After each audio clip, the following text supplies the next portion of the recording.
Hello friends, I'm CA Gaurav Gupta. In this particular lesson, we will be looking at the history of indirect taxes in India. Friends, before the advent of GST, there were multiple laws in indirect taxes in India. The laws were divided basically between the central levies and the state levies. When we speak about the central levies, these levies were enacted through parliament and were levied by the central government. Primarily, four categories of levies were there: service tax, customs duty, excise duty, and central sale tax. When we speak about service tax, it was levied on all the services and it was levied at the rate of 15%. The last rate which was there was 14% plus 2 cesses. Custom duty, it had primarily three components. One was basic custom duty, the other was countervailing duty, and the third one was the special additional duty. There were other components also to customs duty, but these were the primarily three items or three categories which were there on all the imports. This particular duty was levied on the import of goods into India. When we speak about import of services, it was again taxed under the Finance Act 1994, which was the Service Tax Act. Excise duty was there on the manufacture of goods. It was basically on whenever you remove the manufactured goods, one had to pay the excise duty. Varied rates of excise duty were leviable on different manufacture of different goods. However, the rack rate was around 12.5% when last GST came in. The last but not the least, in case of interstate sale of goods, it was central sale tax which was levied. This particular sale could have been undertaken by the supplier of who is manufacturing the manufactured goods, and also the person who is doing the trading of goods. So it was one tax which was collected at the state where the sale was initiated and not the point of consumption, unlike GST. In terms of state levies, every state through its own legislature levied these taxes. There was a complete independence. The state could have levied different rates, different items, and these levies could be enacted in some states and it could not be in other states. However, the most common one, which was there in all states, was VAT. VAT, value added tax. VAT was levied on the sale of goods which was made within the state. So suppose a person in Gujarat had sold goods to another person in Gujarat, that particular sale, the VAT was levied. This particular tax was levied at the rate of 5% on the essential items and 12.5% on most of the general items. The other tax which was levied by the states was entertainment tax. Now, entertainment tax was levied on certain events, certain activities of entertainment, and its rate varied from state to state. Parallelly, there was also luxury tax, which was again levied on very limited items, primarily the luxury services such as the hotels or DTH, etc. So this particular levy was also on a very limited items and was not there on all of them. The rate again varied from state to state. Entry tax was levied on the entry of goods within the state. In this particular case, the entry tax was levied by very few states. However, and also on very few items. However, when this particular levy was levied in most of the state, it was given as adjustment against the value-added tax also. In terms of taxes on betting and gambling, friends, this particular tax is very limited because betting and gambling is not legal in most of the states in India.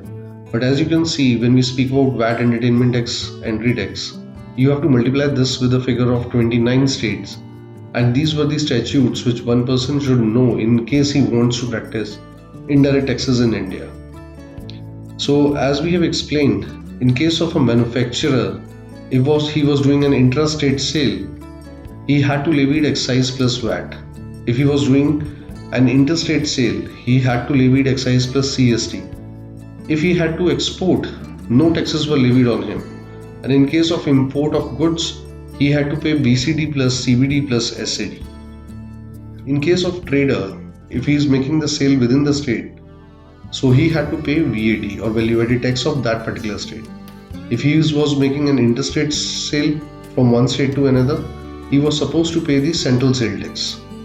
In case of exports, again the trader was also not under the obligation to pay any taxes, and in case of imports, things were no different. In case of import of goods, he will have to pay custom duty. In case of import of services, he was discharging service tax.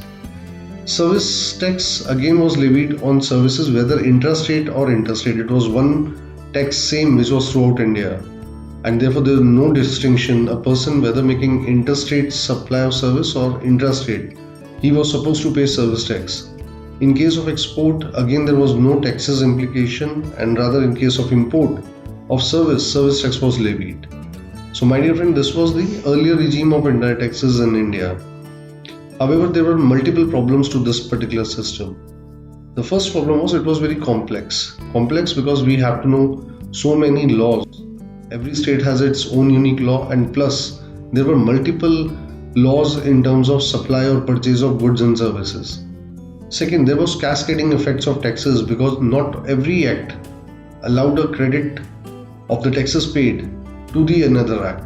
So for example, service tax was not adjustable or creditable against VAT and vice versa. Similarly, entry tax was also not adjustable against service tax or excise. So there was a cascading effect. A person might end up paying taxes on taxes, multiple tax rate. Again, this was creating an arbitrage between different states. Let's suppose in the state of Gujarat, the tax rate was 14%. However, in case of Maharashtra, the tax rate could have been 12.5%. So on the same camera or on the same good, two states were levying different rates at the same time in the erstwhile regime. And fourth, there were multiple compliances. Since there were multiple acts, there were multiple compliances as well. And therefore, it was very, very complicated for a person to comply with all those particular acts in the earlier regime. GST was seen since long back as an answer to the present problems. If I have to quote, it will say, it should establish a tax system that is economically efficient and neutral in its application, distributively attractive and simple to administer. These are the words written in the working paper number 1 by 2009 DEA on GST on reforms and intergovernmental consideration in India. And therefore, we all look forward for the introduction of GST, which is now the present law. What are the features of GST system? Number 1, it's a destination based taxation. The benefit of GST goes to the state where the consumption has happened. Number 2, it is under dual administration in India, whereby both center and state administer, levy and collect the same tax, which is GST. Consolidation of taxes. Now there is no multiplicity of indirect taxes. All the central and state levies except custom duty. We will look into the specific levies which have subsumed into the next lesson. However, whatever has consolidated into the GST is a huge battery of taxes and levies of the erstwhile regime. Fourth, state-wise determination of taxable person, no more centralized registration. So a person cannot have a centralized registration now in India. He will have to get his premises registered in respective states. And fourth, seamless credit amongst goods and services, which is the biggest feature for which GST was welcome. So friends, in the next lesson, let's understand the various taxes which were subsumed and also the constitutional amendment which was required for the purpose of introduction of GST. Thank you friends.